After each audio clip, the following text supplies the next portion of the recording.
ಪ್ರಭಾವ ಪದ್ಧತಿಯ 51ನೆಯ ಶ್ಲೋಕದಲ್ಲಿ, ಅಂದರೆ ಪಾದುಕಾ ಸಹಸ್ರದ 81ನೆಯ ಶ್ಲೋಕದಲ್ಲಿ, ಪಾದುಕಾದೇವಿಯೇ ಈ ಲೋಕವನ್ನ ಆಳುತ್ತಿರುವವಳು ಅಂತಾರೆ ದೇಶಿಕರು.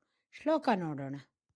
ತ್ವಯೈವ ನಿತ್ಯಂ ಮಣಿಪಾದ ರಕ್ಷೆ ರಾಜನ್ವತಿ ಸೃಷ್ಟಿರಿಯಂ ಪ್ರಜಾನಾಂ ಸ್ತ್ರೀರಾಜ್ಯದೋಷ ಪ್ರಶಮಾಯ ನೂನಂ ನಿರ್ದಿಶ್ಯಸೇನಾತ ವಿಶೇಷಣೇನ.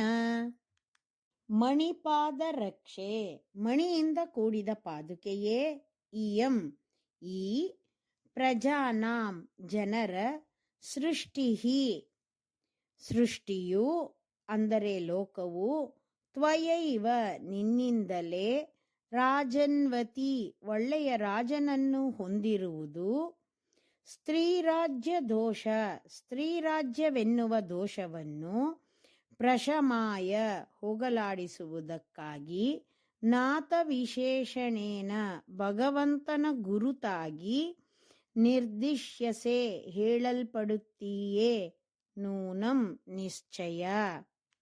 ಹೇ ಪಾದುಕಾ ದೇವಿಯೇ, ಈ ಲೋಕವನ್ನ ಆಳುವ ವಿಷಯದಲ್ಲಿ ನೀನು ಭಗವಂತನಿಗಿಂತಲೂ ಹೆಚ್ಚು ಸಾಮರ್ಥ್ಯ ಉಳ್ಳವಳು. ಹಾಗಾಗಿ ಈ ಸೃಷ್ಟಿಯು ನಿನ್ನನ್ನೇ ಅರಸಿಯನ್ನಾಗಿ ಹೊಂದಿರುವುದಾಗಿದೆ. ಆದರೂ ನಿನ್ನನ್ನು ರಂಗನಾಥನ ಪಾದುಕಾ ಎಂದು ಕರೆದು ನಿನ್ನ ನಾಥನೊಡನೆ ಸೇರಿಸಿ ಹೇಳುವುದಕ್ಕೆ ಕಾರಣ ಸ್ತ್ರೀರಾಜ್ಯ ಎಂಬ ದೋಷ ಬರಬಾರದು ಅನ್ನೋದು.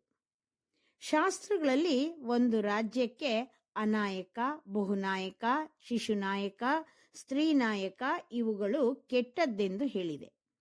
ಅನಾಯಕ ಅಂದರೆ ನಾಯಕ ಇಲ್ಲದೆ ಇರುವುದು. ರಾಜನೆಂಬ ನಾಯಕ ಇಲ್ಲದೆ ಇದ್ರೆ ಅರಾಜಕತೆ ಸೃಷ್ಟಿಯಾಗುತ್ತೆ. ಹೇಳೋರು ಕೇಳೋರು ಯಾರೂ ಇಲ್ಲ ಅನ್ನೋ ಪರಿಸ್ಥಿತಿ ರಾಜ್ಯಕ್ಕೆ ಕ್ಷೇಮವಲ್ಲ. ಹಾಗೆ ಬಹುನಾಯಕ ಅಂದರೆ ಹೆಚ್ಚು ಜನ ನಾಯಕರು ಇರುವುದು. ಒಂದು ರಾಜ್ಯಕ್ಕೆ ಒಬ್ಬನೇ ನಾಯಕ ಅಂದ್ರೆ ರಾಜ ಇದ್ರೆ ಎಲ್ಲವೂ ಸುಸೂತ್ರವಾಗಿ ನಡೆದುಕೊಂಡು ಹೋಗುತ್ತೆ.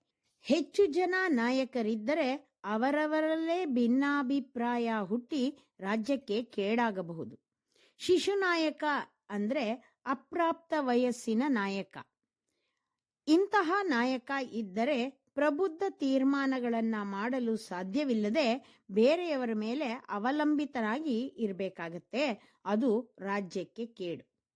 ಹಾಗೆ ಸ್ತ್ರೀ ರಾಜ್ಯವೆಂಬುದು ಸ್ತ್ರೀಯಾದವಳು ಆಳುವ ರಾಜ್ಯವೆಂದು ಅದು ಕೂಡ ರಾಜ್ಯಕ್ಕೆ ಕೇಡು ಅಂತ ಹೇಳಿದೆ.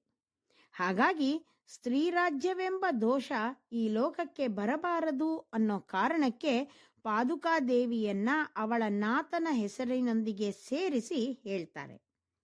ಆಚಾರ್ಯರುಗಳು ಭಗವಂತನಿಗಿಂತಲೂ ಹೆಚ್ಚಿನವರಾದರೂ ಅವರುಗಳು ಭಗವಂತನಿಗೆ ಸೇರಿದವರಾದ್ದರಿಂದ ಭಗವಂತನ ಮನುಷ್ಯರೆಂದೇ ಹೇಳುವುದು ವಾಡಿಕೆ. ಶ್ರೀಮತೆ ನಿಗಮಾಂತ ಮಹಾದೇಶಿಕಾಯ ನಮಃ.